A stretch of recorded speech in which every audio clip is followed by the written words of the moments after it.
2020. We cover all the top stories that are meant to divide, separate, spread gloom and despair, and instill fear in you to make you submissive and easier to control. With news from around the world, delivered straight to your face. We tell you all the bullshit with scripts passed down from the elites and read from our mouths. With Dick Rammer, Jennifer Phibb, and Lester Gayford with sports.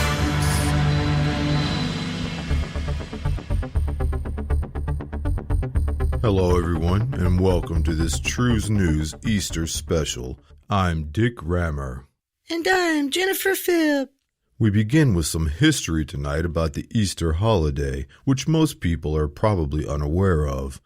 Easter is a Christian festival that commemorates the resurrection of Jesus Christ. The Bible says that Christ was crucified on a cross on a day called Good Friday, ironic, and then was buried in a tomb. 3 days later, God raised Jesus from the dead. That resurrection is what Easter is supposed to commemorate. When resurrecting Jesus, God instilled in him the power of the finger. Jesus had the power to simply point at someone and bestow upon them whatever thought he conjured in his head. That act has evolved to what we now refer to as the middle finger today. Jesus then went on to write the song titled, "You Can't Keep a Good Man Down," which flopped in Jerusalem. It was picked up by the band Alabama some 2,000 years later, and it turned into a hit. However, Easter did not always symbolize Christ's resurrection from the dead, and the meaning of Easter was quite different than what Christians celebrate today. The feast day of Easter was originally a pagan celebration of renewal and birth. Celebrated in the early spring, it honored the pagan Saxon goddess Easter, just spelled different. When the early missionaries converted the Saxons to Christianity, the holiday, since it fell around the same time as the traditional memorial of Christ's resurrection from the dead, was merged with the pagan celebration and became known as Easter. The meaning of Easter was also changed to reflect its new Christian orientation. First they steal the words, then they steal the meaning.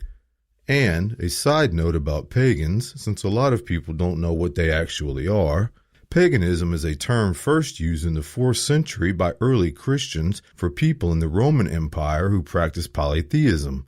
Polytheism is a belief in many gods. Paganism was originally a derogatory term for polytheism, implying its inferiority. Paganism was looked at as, quote, the religion of the peasantry. Christian texts for the same group were Gentile and heathen. During and after the Middle Ages, the term paganism was applied to any unfamiliar religion, and the term presumed a belief in false gods. As we see, examples of religions dividing and separating people and making them feel holier than thou is nothing new. It's been going on for ages. Jennifer? 81%. That's the number of Americans that are expected to celebrate the Easter holiday. In years past, those same Americans spent an average of a whopping $2.5 billion just on Easter candy alone and doled out an astounding $18.4 billion for Easter celebrations, or $152 a person. With the COVID-19 pandemic in full swing, those numbers may be substantially less this year. What you are about to hear is news stations from around the country reporting on this serious issue affecting so many of us this year. Do you ever get the feeling that the news anchors on television are just mindless media parrots repeating the same talking points over and over again, over and over again, over and over again? In consumer news, economic factors may take some spring out of the Easter Bunny step this year. Economic factors may take some spring out of the Easter Bunny step this year. Economic factors may take some spring out of the Easter Bunny step this year. Economic factors may take some spring out of the Easter Bunny step this year. Economic factors may take some spring out of the Easter Bunny step this year. Economic factors may take some spring out of the Easter Bunny step this year. Economic factors may take some spring out of the Easter Bunny step this year. Economic factors may take some spring out of the Easter Bunny's step this year. Economic factors may take some spring out of the Easter Bunny's step this year. Economic factors may take some spring out of the Easter Bunny's step this year. Economic factors may take some spring out of the Easter Bunny's step this year. Economic factors may take some spring out of the Easter Bunny's step this year. Economic factors may take some spring out of the Easter Bunny's step this year. Economic factors may take some spring out of the Easter Bunny's step this year. Economic factors may take some spring out of the Easter Bunny's step this year. Economic factors may take some spring out of the Easter Bunny's step this year. Economic factors may take some of the spring out of the Easter Bunny's step this year. Economic factors may take the spring out of the step of the Easter Bunny this year. I don't know about you, but I'm getting the feeling that economic factors may take some spring out of the Easter Bunny's step this year. Look, guys, obviously this is no coincidence. The question remains, where are all these news stations getting their scripts from? Well, there are affiliate news services that supply packages and scripts to hundreds of stations around the country. Stations then have their anchors read the canned story with the generic script. Now, you might look at this and say it's just indicative of how lazy local news can be. But consider the implications of this kind of reporting for 1 second. Say it wasn't an Easter bunny, and rather the story being mindlessly regurgitated was about a virus, a terrorist attack, or a report on war casualty counts. The bottom line is that people who watch the news tend to trust this information that then influences their perception and decisions. So for these anchors to ask no questions, do no fact-checking, and hold no differing interpretation of the news they're delivering is not only absurd, it's downright dangerous. Yes, Abby, very dangerous. And the fact is, you can do that with almost any so-called major news story. When you realize that, it's very easy to see how the 0.1 of the 1% who own all the major media outlets spin and control the narrative to fit with their agendas. But we as individuals have a choice to be brainwashed and consumed by the lies and twisted truths spewed by the powers that be, or turn that fucking garbage off, reclaim our lives and thoughts, and see the world through the eyes of love, compassion, and understanding.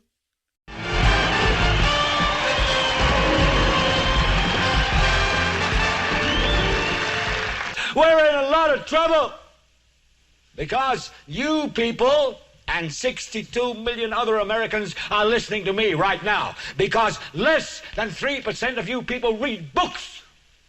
Because the only truth you know is what you get over this tube. Right now, there is an entire generation that never knew anything that didn't come out of this tube. This tube is the gospel, the ultimate revelation. This tube can make or break presidents, popes, prime ministers. This tube is the most awesome goddamn force in the whole godless world. And woe is us if it ever falls into the hands of the wrong people.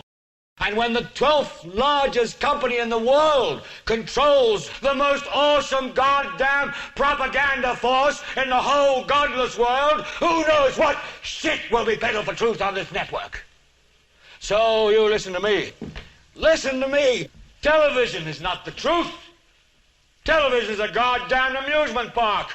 Television is a circus, a carnival, a traveling troupe of acrobats, storytellers, dancers, singers, jugglers, sideshow freaks, lion tamers, and football players. We're in the boredom-killing business. So if you want the truth, go to God.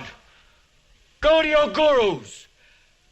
Go to yourselves, because that's the only place you're ever going to find any real truth. But man, you're never going to get any truth from us. We'll tell you anything you want to hear. We lie like hell. We'll tell you any shit you want to hear. We deal in illusions, man. None of it is true. But you people sit there day after day, night after night, all ages, colors, creeds. We're all you know. You're beginning to believe the illusions we're spinning here. You're beginning to think that the tube is reality and that your own lives are unreal. You do whatever the tube tells you. You dress like the tube. You eat like the tube. You raise your children like the tube. You even think like the tube. This is mass madness, you maniacs. In God's name, you people are the real thing. We are the illusion. So turn off your television sets. Turn them off now. Turn them off right now. Turn them off and leave them off. Turn them off right in the middle of the sentence I'm speaking to you now. Turn them off.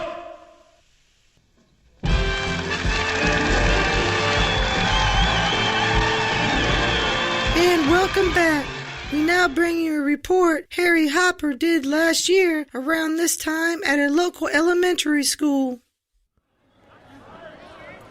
I'm here at the local elementary school during recess, where the indoctrination process for our youth begins. I wanted to speak with some of these youngsters before their minds became boxed in and ask them what they're hoping to find in their Easter baskets this year. Hello, darling. What's your name? Susie. Susie? That's an actual name? Don't think I've ever heard anyone actually called that in real life. But anyway, what would you like to find in your Easter basket this year? I want to find a big chocolate Easter bunny. A bunch of sugar. That's no surprise. What else would you like to find? Gumdrops, marshmallows, candy corn, Skittles, licorice. Okay, Susie, we get the picture. Well, enjoy your teeth while you have them, honey. Thank you. Hey, hello there. What's your name? Billy? Billy? What is this, a school of generic names? So, what would you like to find in your Easter basket, Billy? I want to find a shotgun like my paws, so I can shoot me a squirrel. A shotgun? And why would you want to shoot a squirrel? 'Cause that's what my paw does, and I want to be just like him. Well, if you want to hunt like your dad, wouldn't it make sense to go after bigger game with a lot more meat? We don't shoot 'em to eat 'em. We shoot 'em just for fun. So you and your dad kill things for no reason? Why would you do that? What if someone shot and killed you for no reason? I'd shoot 'em back. I hate to burst your bubble there, Billy, but if you get shot dead, you're not shooting anyone back. Am too. I might shoot you, mister. Shoot you like a dang little squirrel. You little twerp. I ought to knee you in the face, you little... Thank you, Billy. So, hello, how are you doing today? What's your name? Tiffany. Well, not as generic, but just as white. Well, hello, Tiffany. It's nice to meet you. So what would you hope to find in your Easter basket this year? I'd like to find a lot of makeup and beauty products. My mom enters me in beauty pageants, and I want to win every one. Well, you're beautiful already, and true beauty comes from the inside anyway. Well, my mom says it's important to win and be number one. She says second place is the first loser. Well, there's nothing wrong with friendly competitiveness, but I would hope your mom isn't teaching you that your value and worth is based on a fictional validation system, and if you're looking to find wholeness through others' interpretation of you, you will always feel incomplete, sweetheart. There's a new girl here at school, and she's really nice, but she's ugly, and I can't be friends with her. 'Cause Mom said pretty people should only be around other pretty people. Plus, my friends wouldn't like me anymore if they saw me with her. Wow. Sounds like your mom needs to find her sense of understanding and compassion. And if your so-called friends did that, they weren't really your friends in the first place. Plus, beauty is in the eye of the beholder. What if someone called you ugly? How would that make you feel? I'm not ugly, I'm pretty. No, I wasn't calling you ugly. I'm just trying to make a point. You called me ugly. I don't want to talk to you anymore. Oh, Lord, help these children and their parents, for they know not what they do. Well, thank you, Tiffany. You have a nice day. Hey there, buddy. Want to talk to me for a second and tell me what you'd like to find in your Easter basket this year? What's your name? Alexander. Nice name. Finally one I can get down with. So if you could pick something, what would you like to find in your Easter basket this year? Some money so I could get my dad out of jail. I'm sorry to hear your dad's in jail. Does he have to be there a while? No, not if we get some money to get him out. He was just selling drugs like the drug companies do. He lost his job and we didn't have anything to eat. and he was just trying to make money to get us some food, but now he can't get out because we don't have any money. I'm really sorry to hear your dad can't be with you for Easter, and even more sorry to know we live in a system that oppresses and punishes most people for just trying to survive. Well, you seem like a strong and brave young man, Xander. I am. That's why when I grow up, I'm going to make a lot of money so they can't put me in jail. My mom says we don't need money to be happy, as long as we have love in our hearts. But I feel sad a lot because we don't have any money. Your mom's right. It's not...